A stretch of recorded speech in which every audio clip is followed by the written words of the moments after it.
जय हिंद दोस्तों। आज हम बात करने वाले हैं क्लास 12 हेल्थ केयर, जिसमें से 1 से लेकर 15 तक का जो हमारे बहुविकल्पीय प्रश्न दिए जाएंगे, उन सभी प्रश्नों को हम विस्तार से अध्ययन करेंगे। बच्चों, यह पेपर 2024 के फाइनल एग्जाम में पूछे गए थे, तो आप लोग चैनल पर बने रहें और वीडियो को जितना ज़्यादा हो सके लाइक सब्सक्राइब शेयर कर दें, ताकि सभी बच्चों तक वीडियो पहुंच सके। तो बच्चों, आज का हमारा पहला प्रश्न है कि निम्नलिखित में से कौन सा एक दवा प्रशासन का मार्ग नहीं है। का प्रश्न काफ़ी अच्छे है बच्चों, और इस प्रश्न का आंसर जो हो जाएगा विघटन हो जाएगा। विघटन दवा प्रशासन का एक मार्ग नहीं है। साथ ही आप लोग को बता देना चाहते हैं कि विटामिन से संबंधित, इसके अलावा जो ब्लू जार, नीला जार, हरा जार, इन सभी से प्रश्न भी आप लोग को पूछे जाएंगे, तो आप लोग जरूर इसे बना कर जाइएगा। वर्तमान समय का जो आप लोग का महत्वपूर्ण प्रश्न है कि HMPV ये जो वायरस है वो क्या है। तो आप लोग को बता देना चाहते हैं कि ये कोरोना वायरस के तरह ही है, और इसका इफेक्ट जो है भारत में भी धीरे धीरे यानी कि मिलने लगा है। वैसे ये चाइना में मुख्य रूप से बहुत तेज़ी से यानी कि फैल रहा है। और इसके बारे में अगर यदि आप लोग को बता दें तो इसका सबसे पहला जो केस मिला था वो 2001 ईस्वी में मिला था। 2001 ईस्वी में नीदरलैंड में मिला था। कहाँ पे? नीदरलैंड में। आप लोग इसे नोट कर लीजिएगा, ताकि आप लोग का एग्जाम में इस तरह का प्रश्न आए तो दिक्कत ना हो। इसके अलावा इसके बचाव के तरीके क्या है, तो सेम कोरोना के जैसे ही है। अपने हाथों को बार बार धोए। इसके अलावा अगर यदि आप कोई व्यक्ति इस बीमारी से ग्रस्त है तो अपने घर पर ही रहे, एक दूसरे से यानी कि मिले नहीं। दूसरे की खांसने और छींकते समय में कपड़े का प्रयोग करना चाहिए, ताकि उससे निकलने वाले जो बैक्टीरिया है वो बाहर ना निकले। अब हमारा प्रश्न संख्या 2 कह रहा है कि एलर्जी प्रतिक्रिया के सबसे गंभीर रूप को एनाफाइलेक्सिस कहा जाता है, जिसके लक्षण हो सकते हैं। तो बच्चे, जिसके लक्षण क्या हो सकते हैं? रक्तचाप में गिरावट आ सकता है, सांस लेने में कठिनाई हो सकती है, नाक का बहना, यानी कि ये तीनों शामिल है। तो ऑप्शन नंबर जो डी है इसका, वो करेक्ट आंसर हो जाएगा। इसके अलावा WHO के बारे में भी आप लोग को आना चाहिए। सबसे पहले आप लोग को बता देना चाहते हैं कि WHO का पूरा नाम क्या है। तो बच्चों, वर्ल्ड हेल्थ ऑर्गेनाइजेशन, इसका हिंदी नाम हुआ विश्व स्वास्थ्य संगठन। इसकी स्थापना कब की गई थी बच्चों? तो इसकी स्थापना की गई थी 1948 ईस्वी में की गई थी। आप लोग इसे नोट कर लीजिएगा। साथ ही हमें कमेंट में आप लोग लिखें कि इसके अभी वर्तमान में सदस्य देशों की संख्या कितनी है। अब हमारा नेक्स्ट प्रश्न है, प्रश्न संख्या 3 कह रहा है कि सूक्ष्म जीवों के प्रसार को रोकने में मदद करने का सबसे प्रभावी तरीका क्या है। तो सूक्ष्म जीवों के प्रसार को रोकने का सबसे प्रभावी तरीका जो हो जाएगा बच्चों, वो हाथों की स्वच्छता हो जाएगी, जो कि ऑप्शन नंबर डी के साथ चला जाएगा आंसर। तो हाथों की स्वच्छता यानी कि हमें अपने हाथों को अच्छी तरह से धोने चाहिए। और करीब कम से कम इस पर एक प्रश्न भी आप लोग को पूछा जा सकता है कि हाथों की सफाई की स्वच्छता की दर कितनी होनी चाहिए। तो 20 से 30 सेकंड तक हमें अपने हाथों को साबुन से धोना है। इसके अलावा हैंड वॉश दिवस कब मनाया जाता है? तो 15 अक्टूबर को मनाया जाता है। आप लोग इसे भी नोट कर लीजिएगा। 15 अक्टूबर को हैंड वॉश दिवस मनाया जाता है। 15 अक्टूबर को हैंड वॉश दिवस मनाया जाता है। आप लोग इसे नोट करिएगा। अगला जो हमारा प्रश्न है, प्रश्न संख्या 4 कह रहा है कि निम्नलिखित में से कौन सा अस्पताल से प्राप्त संक्रमण नहीं है, या नोमोकोमल संक्रमण नहीं है। तो बच्चों, यहाँ पे ऑप्शन दिया गया वेलिंटर से संबंधित निमोनिया, हीमोफीलिया, कैथेटर से संबंधित रक्त प्रवाह का संक्रमण, और ऑप्शन नंबर डी दे रहा है कैथेटर से संबंधित मूत्र मार्ग का संक्रमण। तो आप लोग को बता देना चाहते हैं कि इसका जो सही आंसर होगा ऑप्शन नंबर बी के साथ चला जाएगा, हीमोफीलिया। वैसे आप लोग हमें कमेंट में लिखे, हो सकता है इसका सही आंसर हीमोफीलिया और दूसरा ये भी हो सकता है रक्त प्रवाह का संक्रमण, लेकिन वैसे बी ऑप्शन हमारा करेक्ट हो जाएगा। इसके अलावा आप लोग को बता देना चाहते हैं कि विटामिन ए से हमारा जो होता है रतौंधी होता है, ब्लाइंडनेस। विटामिन बी की कमी से कौन होता है, क्या होता है? तो बेरी बेरी होता है। आप लोग नोट करिएगा। और विटामिन सी से स्कर्वी होता है, और विटामिन डी से रिकेटस होता है। अब हम नेक्स्ट प्रश्न की ओर चलते हैं, प्रश्न संख्या 5। तो 5 नंबर प्रश्न यहाँ पे कह रहा है, खाली स्थान दिया गया, कह रहा मरीज के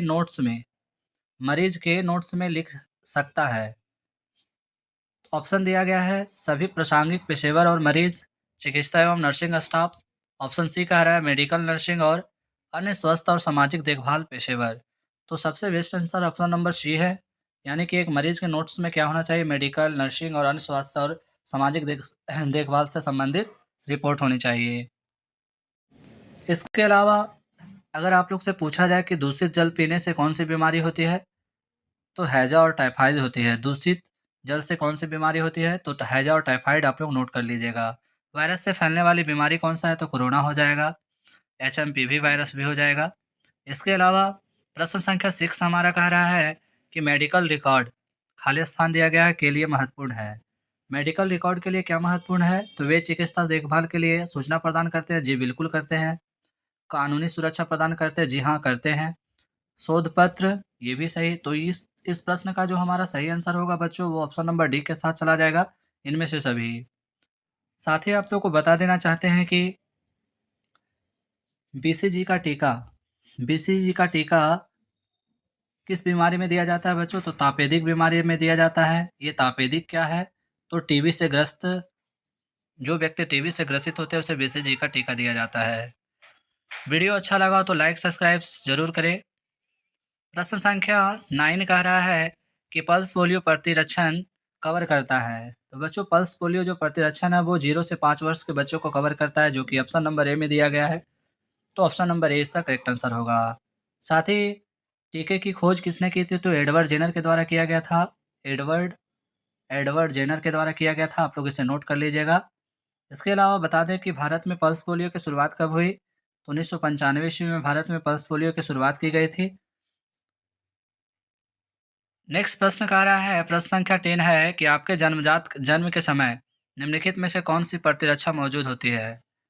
तो जब हमारा जन्म होता है तो उस समय हमारे यहाँ जन्मजात प्रतिरक्षा मौजूद होती है, जो कि ऑप्शन नंबर ए के साथ चला जाएगा। तो ये हमारा करेक्ट आंसर होगा। वहीं अगर आप लोग से पूछा जाए कि मधुमेह से ग्रसित व्यक्ति को कौन सा इंजेक्शन दिया जाता है, तो इंसुलिन नामक इंजेक्शन दिया जाता है। आप लोग इसे नोट कर लीजिएगा, इंसुलिन नामक इंजेक्शन दिया जाता है।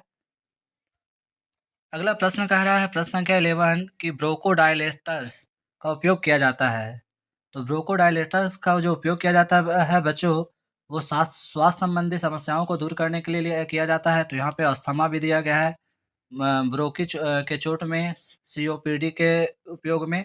तो वैसे इस प्रश्न का सही आंसर तो स्वास्थ्य संबंधी जो समस्याएं होती हैं उनको दूर करने में दिया जाता है।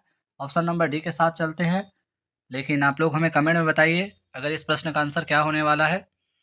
वहीं प्रश्न संख्या 12 कह रहा है कि दवा देने के लिए संक्षिप्त प्रतीक BID का अर्थ है। तो बच्चों दवा देने की जो BID का अर्थ होगा वो दिन में 2 बार, यानी कि दिन में 2 बार दवा देना, ये इसका अर्थ होता है। अब हम नेक्स्ट प्रश्न की ओर चलते हैं, प्रश्न संख्या 13। प्रश्न संख्या 13 काफ़ी अच्छा प्रश्न है बच्चों, और कह रहा है कि सूक्ष्म जीवाणुओं को मारने के लिए त्वचा और म्यूक्स झिल्ली पर खाली स्थान दिया गया है का उपयोग किया जाता है। तो इसको मारने के लिए विष संक्रामक, जी बिल्कुल सही। एंटीसेप्टिक, ये भी सही। ऑप्शन नंबर सी के साथ चला जाएगा, ए और बी दोनों। यानी कि सूक्ष्म जीवाणुओं को मारने के लिए त्वचा और म्यूकस झिल्ली पर विसंक्रामक और एंटीसेप्टिक दोनों का प्रयोग किया जाता है। तो ऑप्शन नंबर सी इसका करेक्ट आंसर होगा। इसके अलावा आप लोग को बता देना चाहते हैं कि वर्तमान में HMPV जो वायरस है वो सबसे पहला केस भारत में अगर यदि देखा जाए तो भारत में सबसे पहले बैंगलोर में आया था, बैंगलोर और चेन्नई में आया, जैसे क्षेत्रों में आया था। तो आप लोग इसे भी नोट कर लीजिएगा। नेक्स्ट प्रश्न कह रहा है कि पेट की जांच के लिए उपयोग की जाने वाली शारीरिक आकलन की तकनीकी कौन सी है। तो पेट की जांच के लिए जो शारीरिक आकलन होगा वो क्या होगा, थपथपाना, यानी कि ऑप्शन नंबर ए के साथ चला जाएगा। तो ऑप्शन ए इसका करेक्ट आंसर होगा। अब हम प्रश्न संख्या 15 और लास्ट प्रश्न है हमारा, जिसमें से कह रहा है ऊर्जा आधारित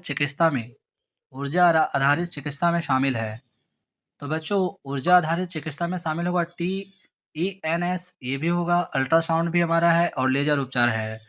तो बच्चों इस प्रश्न का जो हमारा सही आंसर होगा ऑप्शन नंबर डी के साथ चला जाएगा, इनमें से सभी।